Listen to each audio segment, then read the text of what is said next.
Hello student, आपका मेरे YouTube channel Sanjeev ज्ञान गुरुकुल पर स्वागत है। आज मैं आपको क्लास 10th के दो चर वाले रैखिक समीकरण एवं का प्रश्नावली 3.5 का प्रश्न संख्या 1 का भाग 4 सॉल्व करके समझाऊंगा। इस क्वेश्चन को मैं आपको बहुत सरल एवं आसान वे से में समझाऊंगा ताकि आप सभी स्टूडेंट आसानी से समझ जाए। यदि आपको मेरा वीडियो पसंद आए तो प्लीज मेरे वीडियो को लाइक शेयर सब्सक्राइब कर दे और सब्सक्राइब बटन प्रेस कर बेल आइकन पर क्लिक कर दे ताकि हमारा नोटिफिकेशन आप सबको लगातार मिलता रहे। चलिए सवाल सोल्व करते हैं। ठीक है, सवाल सोल्व करने से पहले मैं एक आपको बात बता दूं कि इस सवाल को आपको अच्छी तरह से समझने के लिए आप इस वीडियो को पूरा अंत तक देखिएगा, बीच में कहीं भी स्किप नहीं कीजिएगा। ठीक है, चलिए सवाल सोल्व करते हैं। देखिए प्रश्न एक क्या कह रहा है, निम्नलिखित समीकरणों के युग्मों में से किसका एक अद्वितीय हल है, इसका कोई हल नहीं है या किसके अपरिमित रूप से अनेक हल है। अद्वितीय हल होने की स्थिति में उसे बीजगुणन विधि से हल कीजिए।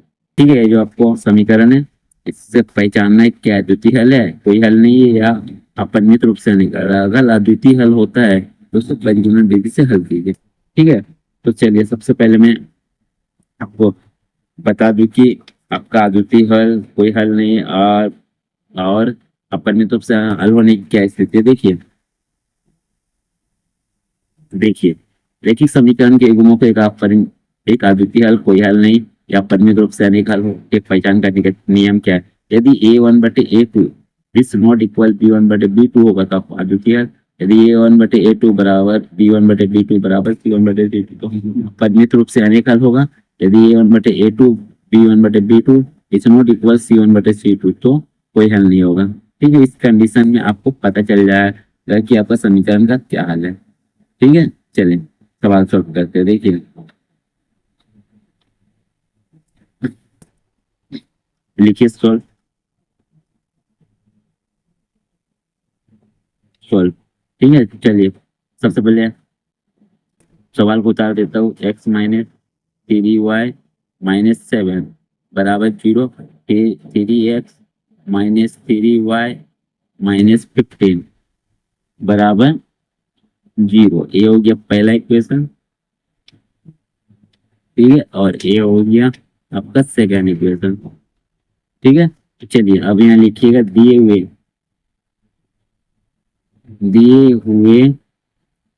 समीकरण दिए हुए समीकरण का रैखिक समीकरण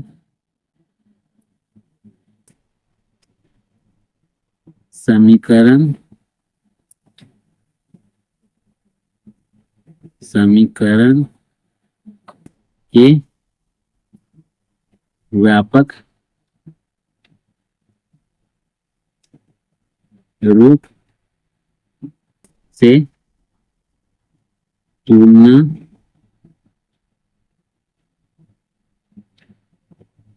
करने पर। ठीक है, तो चलिए तुलना करने पर लिख दिया हूँ। चलिए अब करूँगा। देखिए क्या करूँगा, सबसे पहले लिख देता हूँ व्यापक रूप क्या होता है।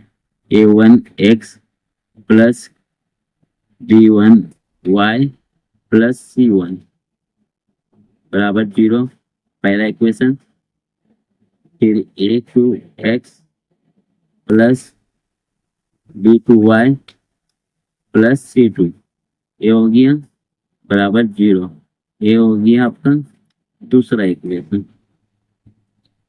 ठीक है, तो चलिए अब करता हूँ क्या,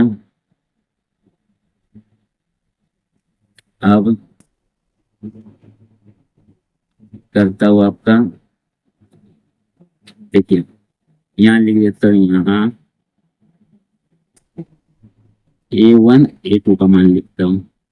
ठीक है, तो A1 का मान देखिए, समीकरण एक है, समीकरण एक है। देखिए x का आगे A1 है तो देखिए x का आगे कुछ नहीं है, मैंने सोचे कि 1 है। देखिए इधर सोचिए कि 1 है तो लिख दीजिए 1। देखिए A2 x है। देखिए सेकंड समीकरण में, सेकंड समीकरण x है A2 का क्या है, 3 है, यहाँ 3 लिख दीजिए जो भी संख्या है D1 D2। देखिए y का भी 1 है, देखिए y का -3 है तो लिख दिया समीकरण एक में -3। ठीक है, समीकरण 2 में y का B2 है, देखिए समीकरण में y का -3 है, ये भी लिख दीजिए -3। ठीक है, अब C1 C2, ठीक है, जो भी संख्या है समीकरण 1 का -7 है, C1 का मान हो जाएगा, और -15 समीकरण 2 को C2 का मान हो जाएगा। ठीक है, अब चलिए अनुपात कर लेते हैं, इसीलिए A1/A2, ये 1/3 लिख दीजिए 1/3।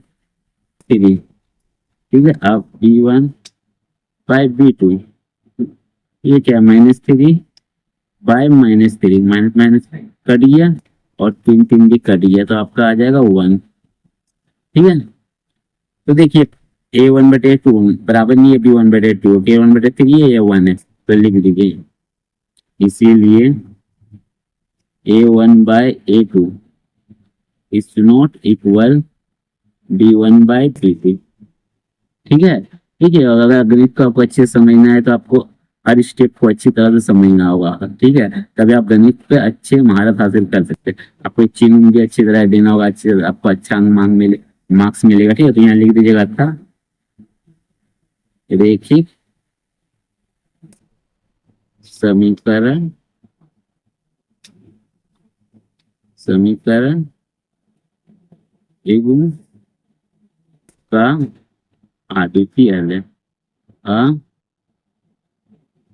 अद्वितीय हल है, हल है। ठीक है, ये आपका ये अद्वितीय हल। अब देखिए ऐसे क्या करना है, बोला गया है क्वेश्चन में, देखिए क्वेश्चन में क्या बोला गया, क्वेश्चन में बोला गया है अद्वितीय हल होने की स्थिति में उसे बीजगुणन विधि से हल कीजिए। तो आपका अद्वितीय हल आएगी, अब इसे बीजगुणन विधि से हल करेंगे। तो चलिए लिखते हैं बीजगुणन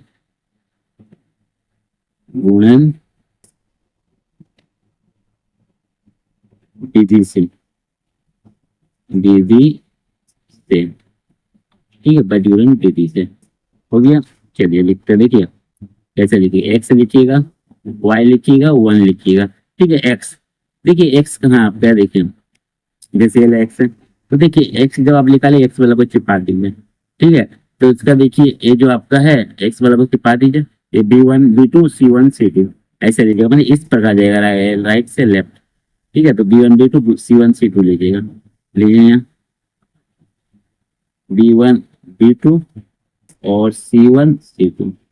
ठीक है, लिख दिया। अब देखिए वाई वाला को लीजिएगा, वाई को छिपा दीजिएगा, तो C1 C2 और A1 A2 लीजिएगा, मैंने राइट से लेफ्ट जाइएगा। ठीक है, इसको छिपा दीजिएगा, C1 C2 और A1 A2 लीजिएगा, लिख दीजिए C1 C2 तो है ये A1 और A2। ठीक है, अब देखिए अगर आप क्या कीजिएगा, इसको छिपा दीजिएगा C1 C2 को, तो देखिए A1 A2 और B1 B2 ले लीजिएगा। ठीक है, तो लिख दीजिए A1 A2 तो है ये, लिख दीजिए B1 B2। ठीक है, अब क्या कीजिए क्रॉस मल्टीप्लिकेशन ऐसे करके कीजिएगा, क्रॉस मल्टीप्लिकेशन। ठीक है, तो वैक्स का लिए बनाइए समीकरण, ये आपका फॉर्मूला। तो देखिए B1 C2 minus B2 C1। ठीक है, तीसरा दीजिएगा ना, आया माइनस बीच में दीजिएगा B2 C1 माइनस देगा, फिर y का ले लीजिएगा, y बटे ये y का भी तीसरा गुना इसका इससे और इसका इससे, C1 A2 minus C2 A1 लिखिएगा, फिर 1 का लिया, इसका भी तीसरा गुना ऐसे करके A1 B2 फिर माइनस का चिन्ह दीजिएगा A2 B1 बस यही आपको लिखना है, ये हो गया आपका फॉर्मूला। ठीक है, आप मान बैठाएंगे, तो चलिए एक्स लिख दीजिए, मान बैठा, तो देखिए B1 का मान कितना, देखिए क्या, देखिए B1 का मान -3, तो लिख दीजिए -3, फिर गुना सटाओ, यानी गुना आपका B1 C2 सटा है, गुना C2 का मान दीजिए कितना है, तो देखिए -15 लिख दीजिए, -15, फिर माइनस से माइनस को दीजिए यहाँ जो है, फिर B2 का मान दीजिए कितना -3, ठीक है, लिख दीजिए -3 गुना, फिर देखिए C1 का मान कितना, करिए -7, तो लिख दीजिए -7,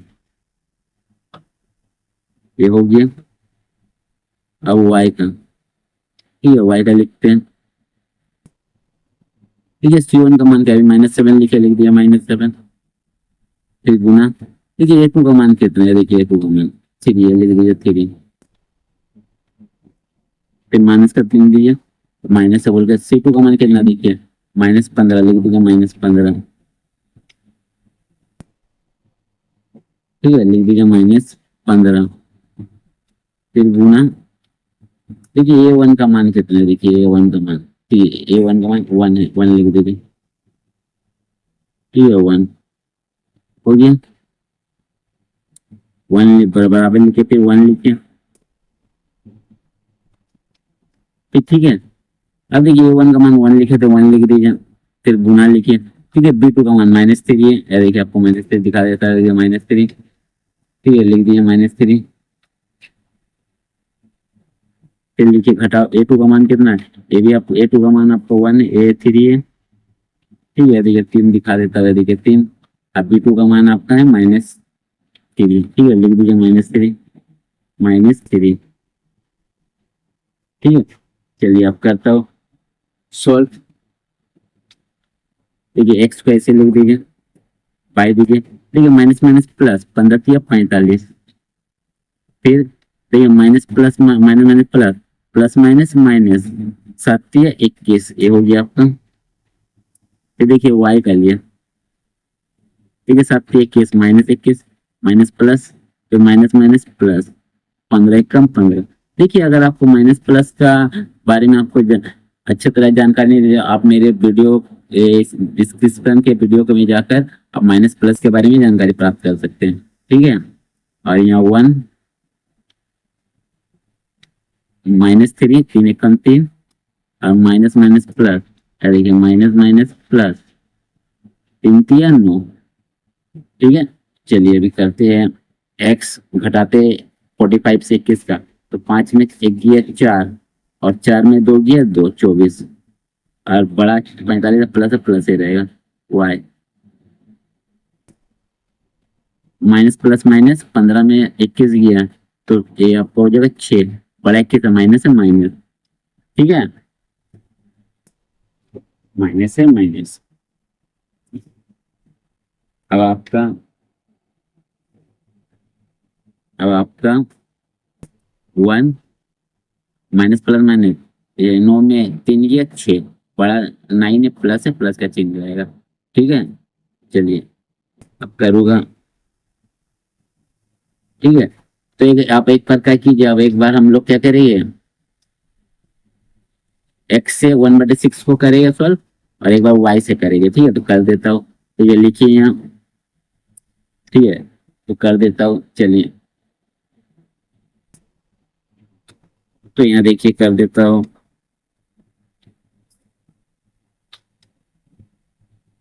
चलिए कर देता हूँ, ये देखिए लिखिए क्या था आपका, x/24 बराबर 1/6, यहाँ लिख दीजिएगा चूंकि। ठीक है, तो सॉल्व करता हूँ। देखिए लिखे के साथ ये गुना होगा, तो x गुना 6 बराबर 24 गुना 1, यही होगा तीसरा दीजिए गुना। तो देखिए 6 ऐसे, x का मान ऐसे लिखिए, यहाँ हो जाएगा आपका 24 कम 24, 6, x का गुना यहाँ आते भाग में, तो 6 चौके 24, तो आपका x का मान क्या आ जाएगा, 4। ठीक है, x का मान आ जाएगा, इसीलिए x बराबर 4। फिर आपका y का मान निकालिए, तो लिखिए यहाँ y, चूंकि y आपका कितना है, लिखते देख लेता हूँ ना, दिखा देता आपको। देखिए y/-6 लिख देता हूँ। चलिए लिखिए लिखिए y/-6, और इसको भी 1/6 से करेगा। ठीक है, तो कितना गुना, तो y गुने 6 बराबर -6 गुना 1, तो आपका y बराबर कितना आ जाएगा, -6 गुना करेंगे 6 -6 तो 1 का, -6 ये गुना में था, 6 यहाँ का भाग में कट जाएगा, तो आपका 1 आ जाएगा। इसीलिए y बराबर -1। चलिए y बराबर -1, तो अब लिख सकते हो अतः x बराबर 4 और y बराबर -1, ये आपका हो जाएगा आंसर। ठीक है, उम्मीद करता हूँ आपको वीडियो पसंद आया होगा। यदि आपको मेरा वीडियो पसंद आए तो प्लीज मेरे वीडियो को लाइक से सब्सक्राइब कर दें और सब्सक्राइब बटन प्रेस कर बेल आइकन पर क्लिक कर दें ताकि हमारा नोटिफिकेशन आप सबों को लगातार मिलता रहे, क्योंकि आपके सब्सक्राइब करने से ही मेरे यूट्यूब चैनल को ग्रो करने में सहायता मिलेगी। अतः प्लीज मेरे सपोर्ट करें, मेरे यूट्यूब चैनल को सब्सक्राइब कर दें। धन्यवाद।